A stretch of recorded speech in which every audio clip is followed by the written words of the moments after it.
But that Down syndrome's close, man. They thought I had it when I was a kid, man. Really? Oh, yeah. For real? Like, I remember the doctor telling my mother, she wrote it in my baby book. when you were like a baby. Did they have baby books when you were a kid? Yeah. And your mom would keep them? Yep. What was your mom like? Was she cool? She's the best, dude. Yeah, my mom's the best. Really? Are Greek moms good? What are they like? Yeah, truly. Like, my mom is like think about like a classic Eastern European like mother, like just like by the well? Yeah. If we had a well, she would have been out there making sure I had water, dude. Like Stregonona kind of? Yeah, exactly. Stregonona vibes. Yes, 100%, dude. My mom was just like, you come over to my house, you're not leaving without having a dessert. You know what I mean? Like, I don't want just that. like packed a nice lunch, like just so. I mean, there is a part of me that's like the reason my life is the way it is truly my most cherished childhood memories. My mom was a waitress at a Greek restaurant, and Saturdays she would like come home like half the time with like leftovers, right? Like calamari, lamb chops, whatever. I'm like this a little fat kid. Baklava. Yeah, baklava, sure. Baklava. Yeah. And actually, they had galaktobureko, which is like this cream custardy dessert. Galaktobureko? Yeah. Galaktobureko. It's pretty good, actually. Honestly, you're close. Thank you. Next time you're in New York, we'll get some galaktobureko. Yeah, it's awesome. But she would come home, and I would stay up watching SNL, and it's like the Farley Sandler era that we're talking about. And so it would be like, that's kind of where I started loving comedy, was like, and it kind of married my loves of like comedy, fried foods, and like the love of a woman.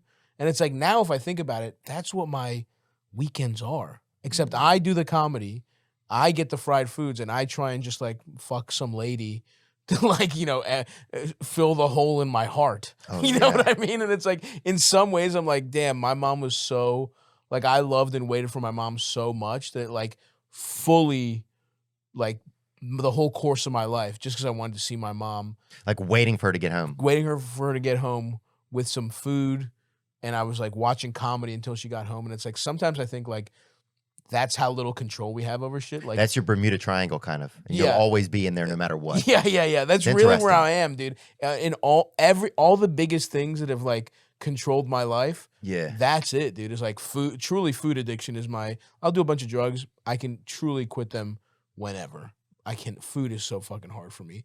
And you have to have food too. Yes. That's the trick about it. Yeah. If I had to have a little bit of Coke. Yeah, dude, imagine you have to do a bump every like 8 hours. Yeah. If every day they gave you a Coke break from 12 to 1.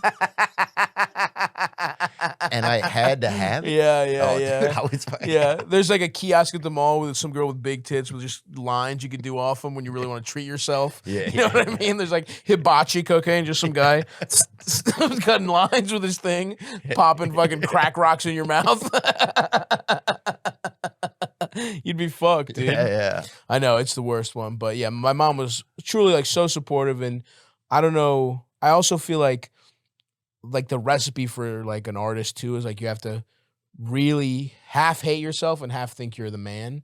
And it's like my mom is the half that's like, she thought I was like a genius. Like she's that kind of mom. She's like, oh, she thought I was gonna be like the kid that goes to Harvard at 12. You know what I mean? Just because I like insane. She believed in me so much. Oh, she just right to the moon, my son. Truly, like when I was gonna do stand up, she wasn't supportive because she thought I was like robbing the world of intellect.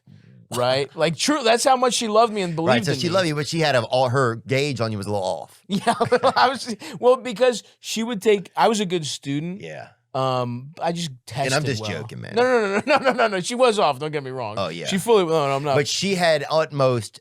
But she thought by stand up, you're limited. You're cutting yourself short. Exactly. It took her a crumb of proof. She turned like a crumb of me being kind of smart into being like, oh, he's a generational mind that we have to like, that's gonna like solve world hunger. Yeah. But and then my dad was the other side where it's like, my dad just like was not really around. He was around, but not. Didn't really get the like, didn't believe in you, was always kind of warning, was more like a punitive figure where it's like, hey, you better fucking be smart. You'll end up like me with my shit life. Just telling you how much he hated his life. And it's like, oh, cool. Well, aren't I the part, like most of your life? didn't you make all your decisions to raise me and now me and my brothers, and now you're saying you hate your life and threaten to kill yourself every 6 months? So then you learn like, oh, I guess by some math, you hate us, and we're the reason you want to kill you start yourself. To deduce that, of course, Yeah, as a kid. As a kid, you absolutely deduce it.